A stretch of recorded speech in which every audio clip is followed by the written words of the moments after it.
There was one sequence when you came into New York to shoot the sequence. It's called Cold Feet.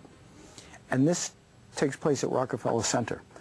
You're used to shooting on a soundstage in Hollywood, and you'll occasionally have an exterior. But this was literally moving the show across the country. There was no way to double Rockefeller Center.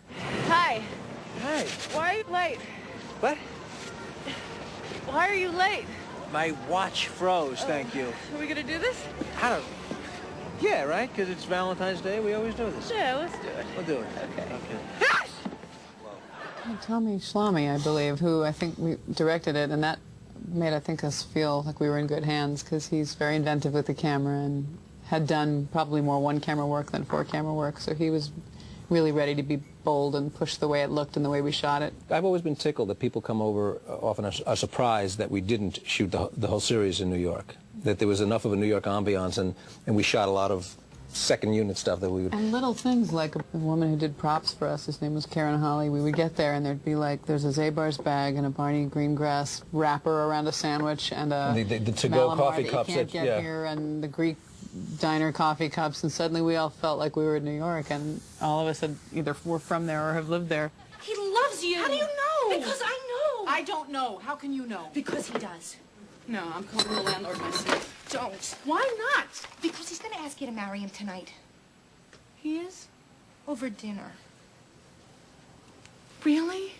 Really. Oh, God! I also remember it being very fun to do this. There was a scene where Paul, I think he's going to propose and he doesn't propose, and somehow, I guess for a lot of the episode, a lot of the series, the dynamic was as you described, Paul trying to get it right and me trying to help him get it right, but wasn't he getting it right? And this was the opposite. I got to play somebody who just, a girl who wanted a ring so bad and wasn't getting it and was trying to be cool and then wasn't. And so one of the things that kept it fresh and fun for 7 years is that, you know, we didn't feel like we had to be one thing. I think in the beginning it could have fallen into that rut of, well, he's the neurotic one and she's the, you know, the organized and the disciplined one, and it was always our plan from the beginning that it would vacillate, not just even episode to episode, but within an episode, so that sometimes he's the strong one, sometimes she's the strong one, and they have their own set of neuroses. So this is nice, huh? What? Just us here. You know... Hello?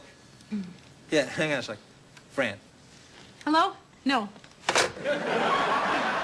I remember that being a very funny scene, watching that, because it was a very classic kind of comedy, which I'm going to propose to her, and she's not supposed to know it, but she knows, and then there's this switch, where now they're operating under different information. It's also very typical among actors when you do an exercise. Each person has a motivation, which the other one doesn't know about.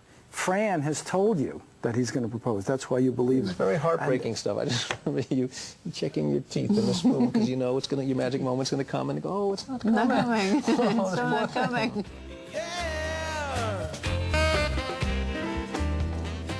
You once did a French farce on the show, and that was Giblets for Murray. It literally was a traditional sense of French farce. People going out, people coming in, doors slamming there, new characters like that. And it was not like no other show you had done before, and in fact, like no other show that you did after that. It really made me laugh because just the sheer energy of it. And again, it started at a very truthful place. It was about, we're grown-ups, darn it, and we're going to have a grown-up Thanksgiving, and we're going to tell our parents, these are our traditions. This is a young couple setting up their traditions. And it just doesn't work, and they just refuse to let it be shared. This is our home. This is our dinner. So if we want to eat on our laps with no cranberry jelly... No jelly? No jelly. Then it's not Thanksgiving. No, it is Thanksgiving. It's just our Thanksgiving, which means we're going to do it our way. Right? Right. Yeah. So come on, move the chairs back. Come on. It's like a bullet, that show. Also, desperate people are funny, you know. You get two people you start to know really desperate. I think something funny can happen. And I think you ran through 4 turkeys in the course of that show. Right. Yeah, there was absolute silliness. There was...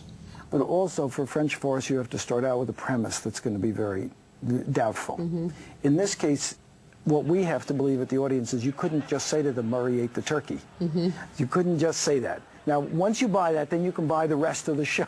But you have to expect that they can't let on to this assortment of relatives that this is what happened. If we learned one thing on that show, it's a pet standing on a table is going to get a laugh. It's funny.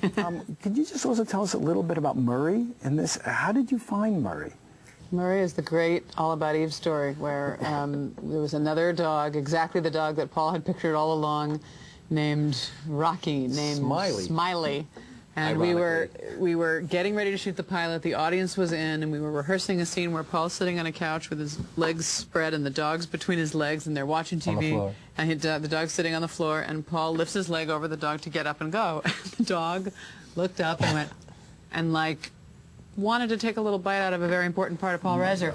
And we all looked at each other and went, I think that's not good. Yeah. I'm pretty sure for 7 years or 10 minutes, however long this show lasts, that's not good. And I think she literally had this sweet, shaky. Well, I thought he was like in the truck. Well, no, they said, well, who else? They had the Who call else went have we out. got? Get somebody else here quick. But quick, wasn't it? Yeah. When we were shooting. Oh, hours away. And calm. I want calm. Someone who's going to not necessarily bite the groin of the lamby, actors. shaky dog. It was just like, hi. Perfect. I'll be here. What? Bird looks delicious. Wait till you see dessert.